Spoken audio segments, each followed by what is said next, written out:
2 games. That is all that stands between Arsenal Football Club and something that has never happened in the entire history of the Premier League. Right now, tonight, as you are watching this video, Arsenal sit at the top of the English football pyramid with 0 red cards and 0 penalties conceded across 36 Premier League matches. No team has ever done that, not once, in the entire history of this competition. And it is not just the discipline record.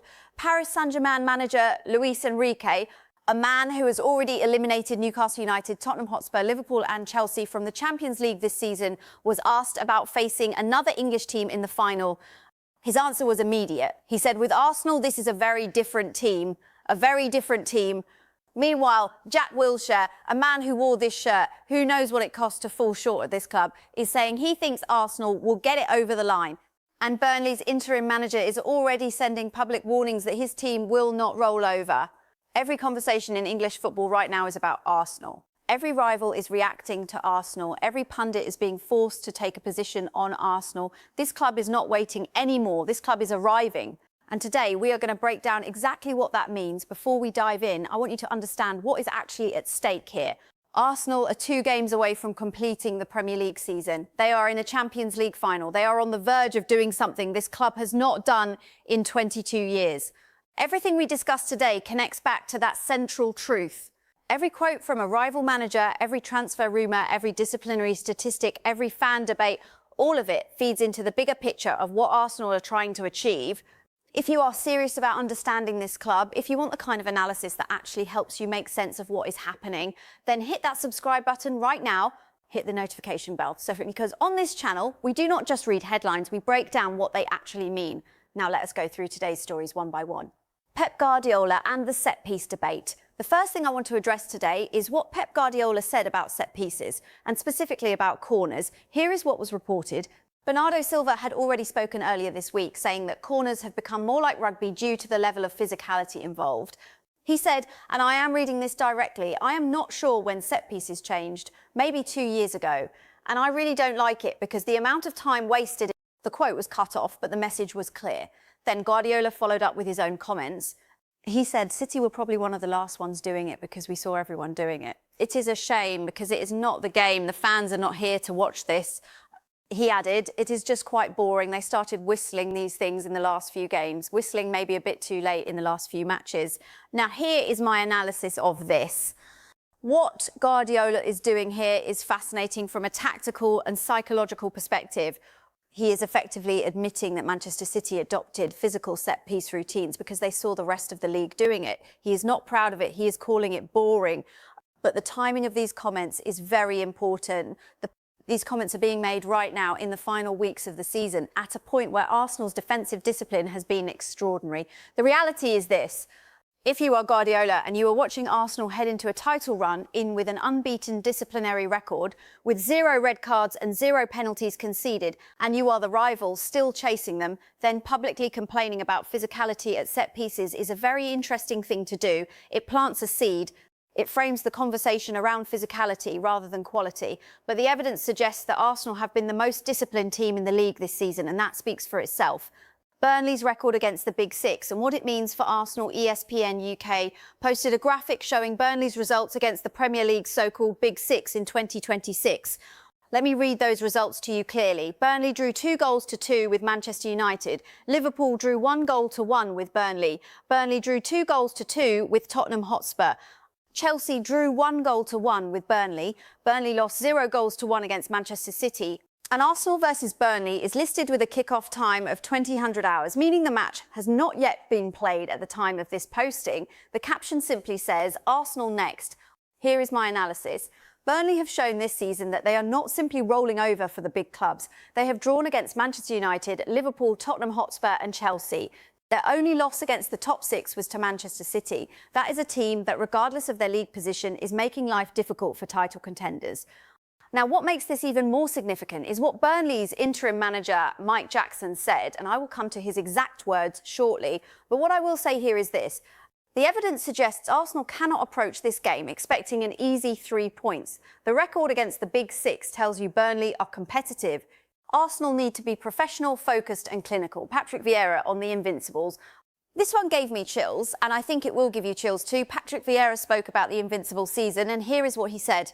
To be honest, the only one who was believing we could go through the season unbeaten was Arsene Wenger. We knew we were good enough to win the league, but we never thought about going through the season unbeaten. That is Patrick Vieira, the captain of that team. One of the greatest midfielders this club has ever had, and he is telling us that even the players themselves did not believe the unbeaten season was possible, only the manager saw it. My analysis here is about leadership and belief. What Wenger did in that season was not just tactical, it was psychological. He held a vision that his own players could not fully see, and yet they delivered it. When I look at Mikel Arteta, what he is building right now, I see a similar dynamic at play. Arteta has spoken about standards, about belief, about culture. And the players around him are delivering at a level that perhaps even they are still processing. Vieira's words also remind us how rare and special that unbeaten season truly was. Even the people who lived it did not fully understand it while it was happening. That is the nature of greatness. Mikel Arteta on being a father figure. Arteta was asked directly whether he considers himself a father figure to the younger players in his squad. His response was thoughtful and measured. He said that they have great fathers and mothers. I do not think they need a father, but they have somebody that they can rely on whenever they need. And we are very aware that at 18, you are a kid, but at 22, 23, you still have a lot to learn. He continued, at 28 as well. I am 44 now, and I still have a lot to learn. I need great people around me to give me advice and support. We all need that in different stages.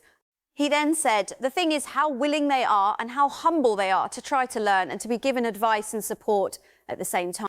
That level between support and demand, I think that is when the sweetest spot is, and the families are critical. Here is my analysis. What Arteta is describing is not a father-figure relationship. It is something more sophisticated than that. He is describing a high-performance environment built on mutual reliance and humility. He is also being honest about his own journey. He is 44 years old and still talks about needing people around him. That level of self-awareness from a manager is genuinely rare. The reference to the sweetest spot between support and demand is something every serious football analyst should pay attention to, because that balance is exactly what you see reflected in how Arsenal's young players perform. They are not coddled, they are not crushed, they are challenged with care. And the results on the pitch confirm that this approach is working. The Raphinha transfer rumour. Now, here is one that I need to be very clear about, because the source here is El Nacional, and what is being reported is a rumour, not a confirmed transfer and not an agreed deal, a rumour. The claim is that Arsenal are reportedly considering a move for Brazilian forward Raphinha, who currently plays for Barcelona. The condition attached to this rumour is that the move would only happen if both Kai Havertz and Gabriel Martinelli are sold this summer. It is also claimed that Mikel Arteta is a huge admirer of the Barcelona winger and that he might be available if a big enough offer is submitted. My analysis: I want to be very careful here because this is reported as a rumour from a single source. The situation is that Arsenal are in a period where summer planning is already underway in the background, even while the current season is still live. That is normal for a club operating at this level. However, the conditions attached to this rumour are significant. Selling both Havertz and Martinelli would represent major departures. That would be a significant reshaping of the squad. The reality for the club is that any summer business will depend heavily on what happens in the final weeks of this season, including the Champions League final. So while this rumour exists, viewers should treat it as speculation only. Jamie Carragher and the Arsenal Title Football factually posted a quote from Jamie Carragher which reads, "I guarantee you that nobody in this league wants to see Arsenal become champions." My analysis: Carragher's comment is an opinion, and it is the kind of opinion that is actually useful for Arsenal fans to hear. Not because it should cause worry, but because it confirms the position Arsenal now occupy in English football. They are the team that others do not want to see succeed. That is a sign of genuine threat. When a former Liverpool player and prominent pundit publicly states that nobody wants Arsenal to win, what he is really confirming is that Arsenal winning would be a seismic moment for the entire league. The situation is that Arsenal's potential title would end a 22-year drought. It would validate Arteta's project. It would shift the balance of power in English football. Of course, rivals do not want that. That is exactly why it would mean so much. Guardiola, on success without trophies, Guardiola made a statement that is worth examining very carefully. He said, "A successful season does not always depend on trophies. Sometimes you win 3 trophies, but you played bad all season. Sometimes you win 0 trophies, but you have played a very good season. My analysis. The context here is crucial. These comments were made with the Emirates FA Cup branding visible behind Guardiola at a press conference. Manchester City have already been told by a journalist that their Premier League and Champions League chances are gone for this season. So Guardiola is managing the narrative around what success looks like for City if they cannot win the major honours. The situation is that Guardiola is a manager of extraordinary intelligence. But this statement in this context reads as someone trying to reframe a difficult season for his club. For Arsenal fans, the contrast is sharp. Arsenal are not redefining success. They are pursuing it. Guardiola's press conference exchange. There was a remarkable press conference exchange between a journalist and Guardiola that tells you a great deal about where Manchester City currently sit. The journalist said, "Pep, you set off this season, I'm sure, with aspirations for the Premier League and Champions League, but they have gone, but winning a second domestic trophy." Guardiola interrupted and said, "They are gone?" The journalist then clarified, "They are gone. You cannot win those, obviously, now. So you are looking at the FA Cup and League Cup." Guardiola responded, "We cannot win the Premier League." My analysis. This exchange is extraordinary. A journalist stated as fact that City's Premier League and Champions League ambitions are finished. And Guardiola pushed back, not aggressively, but with genuine surprise, or at least the performance of surprise. What this tells us is that publicly, Guardiola is not conceding anything. That is the standard posture of elite managers. But the journalist's framing reflects the broader consensus that Manchester City's season is effectively over at the highest level. For Arsenal, this exchange is significant background context. If the people covering Manchester City are already writing off their title chances and framing the conversation around cup competitions, that tells you something about where power currently sits in English football. Guardiola on his own future. Sky Sports News reported that when asked about his Manchester City future following the departure of some of his coaching staff, Guardiola joked, "I extend the contract of all of them, 3 more years. No." My analysis. Short answer, but revealing. The departure of coaching staff is not a trivial thing at a club like Manchester City. These are decisions made with intention. Guardiola's deflection with humour is the kind of response that experienced managers give when they do not want to give a real answer. The situation is that uncertainty around Guardiola's own future at City adds another layer of complexity to what is already a difficult period for that club. For Arsenal, a Manchester City in transition is something to be aware of going forward. Luis Enrique on Arsenal. This one is significant for any Arsenal fan following the Champions League final build-up.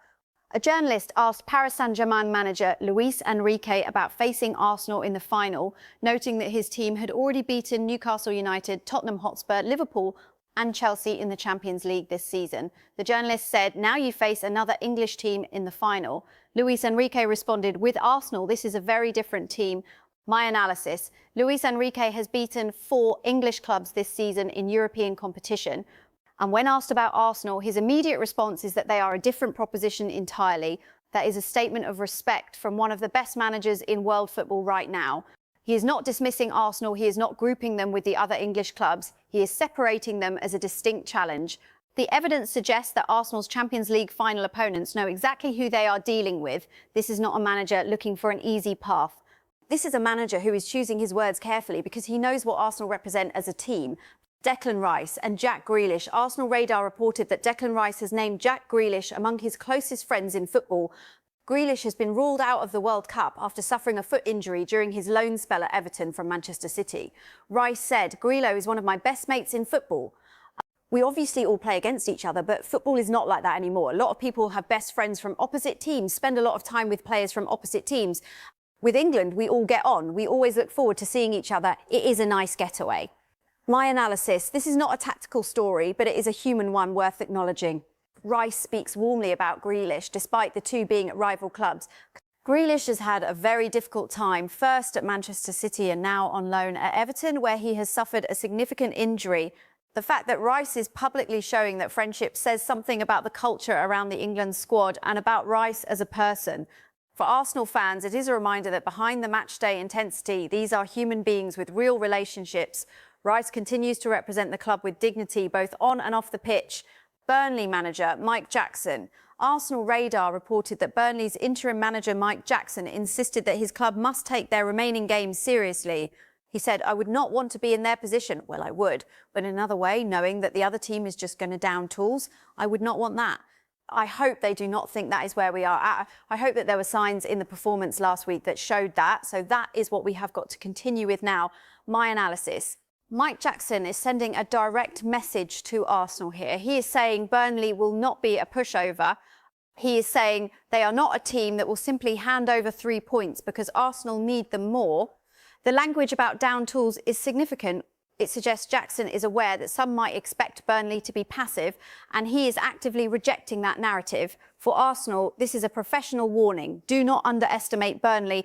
The record against the Big Six this season already backs that up. Jackson is a manager fighting for something too, even if it is not the title.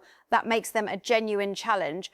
Arsenal and Dusan Vlahovic. Arsenal News Hub reported that Arsenal are strongly interested in Juventus striker Dusan Vlahovic. His contract with Juventus is set to expire on July 1st, meaning he could potentially become a free agent. The report describes Arsenal as having admired the Serbian international for a long time, with his physicality, finishing ability and presence in the box seen as qualities that could elevate Arteta's attack. My analysis: this is a transfer rumour and I want viewers to hold that clearly in their minds. It is not a confirmed move. However, the detail here is worth unpacking. A striker of Vlahovic's quality potentially becoming available as a free agent is the kind of market opportunity that very few clubs would ignore. Arsenal have been looking for a different profile of striker, someone who can hold the ball up, win aerial duels and convert in tight spaces. Vlahovic fits that profile. The situation is that if his contract does expire on July 1st, Arsenal would face no transfer fee, only wages and agent fees. For a player of his ability and age, that would represent exceptional value. But again, this is a rumour, not a confirmed deal. Viewers should watch this space rather than treat it as done. Arsenal's historic disciplinary record, Live Score, highlighted something that has not received enough attention. No team in Premier League history has ever completed an entire season without a red card or conceding a penalty. Arsenal are now just 2 games away from achieving exactly that. The graphic shows 0 red cards and 0 penalties conceded across the entire league season so far. My analysis: this is genuinely historic, and I think it is underappreciated in the wider conversation about Arsenal's season. Discipline of this kind does not happen by accident. It is a reflection of the coaching staff's preparation, the players' intelligence on the pitch, and the defensive structure that Arteta has built. To go through 36 Premier League matches without a single red card or a single penalty conceded is an extraordinary achievement. The evidence suggests that Arsenal's defensive solidity is not just about the back four or the goalkeeper. It is about the entire team's pressing structure, their awareness and their composure under pressure. 2 games remain. If they complete the season with this record intact, it stands alone in the entire history of the Premier League. Arsenal's England call-ups. Arsenal News Hub reported that Declan Rice, Bukayo Saka and Eberechi Eze have all been called up to England's squad ahead of the 2026 World Cup preparations. There is also growing excitement around teenage sensation Max Dowman, who could soon enter the national team conversation. Meanwhile, Ben White misses out on the squad due to injury following a recent knee ligament setback. My analysis: 3 Arsenal players in the England squad at this stage of the season tells you something important. It tells you that Arsenal's style of play is producing players who are performing at international level. Rice has been the heartbeat of this Arsenal team all season. Saka remains one of England's most creative threats. Eze adds another dimension. The situation with Ben White is unfortunate. A knee ligament injury is never easy, and the timing with a World Cup in the near future adds additional weight to it.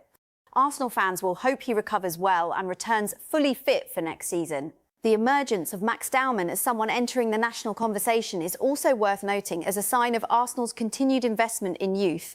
Jack Wilshere on Arsenal's title push. Former Arsenal midfielder Jack Wilshere spoke about Arsenal being on the verge of winning the Premier League. He said, "I am happy for them.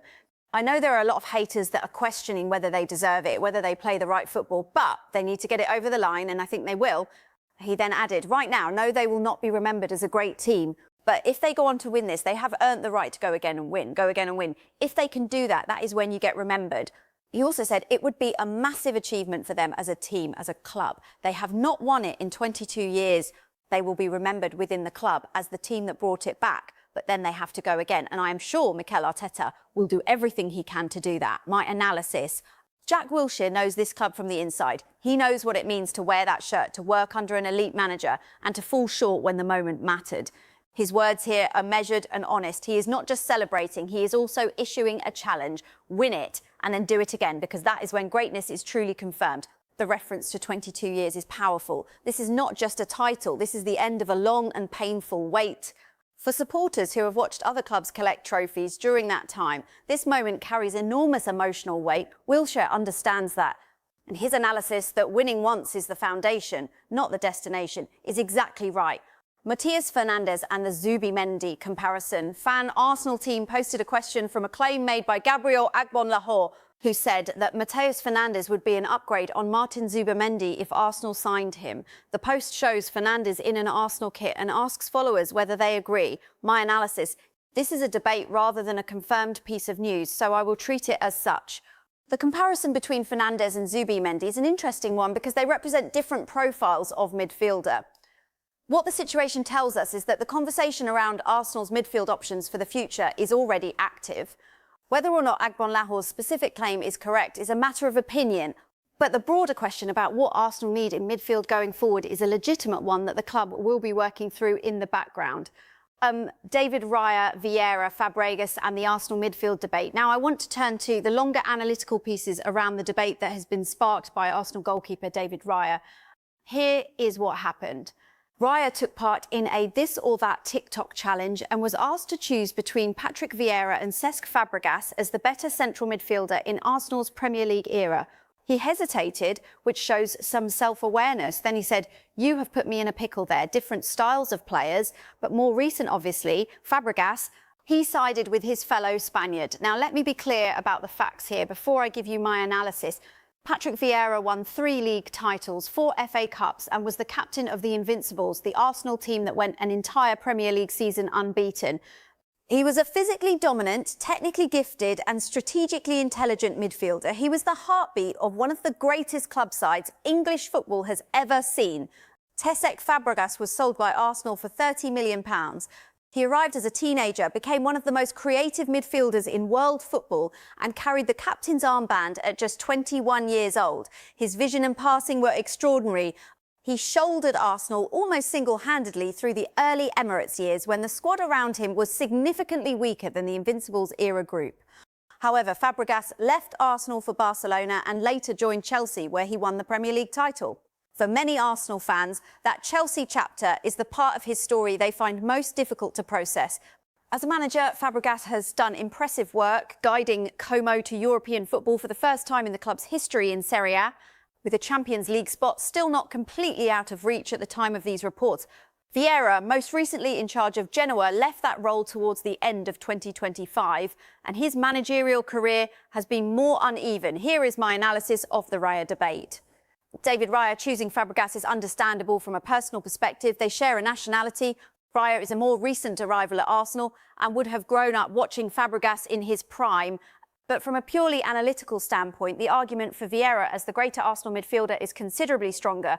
Vieira delivered trophies. He delivered an unbeaten season. He led by example in the most demanding role in a physically intense era of English football. Fabregas was a generational talent. But his time at Arsenal, brilliant as it was, did not produce the silverware that Vieira's did. What is also interesting is the question now being asked about Declan Rice. Rice has been the engine of everything Arsenal have achieved this season. If Arsenal complete a Premier League and Champions League double, then the conversation around Rice and where he sits in the hierarchy of great Arsenal midfielders will need to be taken very seriously. The evidence suggests he is already building a legacy that belongs in that company. But as the commentary correctly notes, winning the league would be the moment that truly places him there. What a day of stories. What a moment to be following this club. Arsenal are 2 games away from completing the season without a red card or a penalty conceded, something no team has ever done in Premier League history. They are on the verge of ending a 22-year title drought.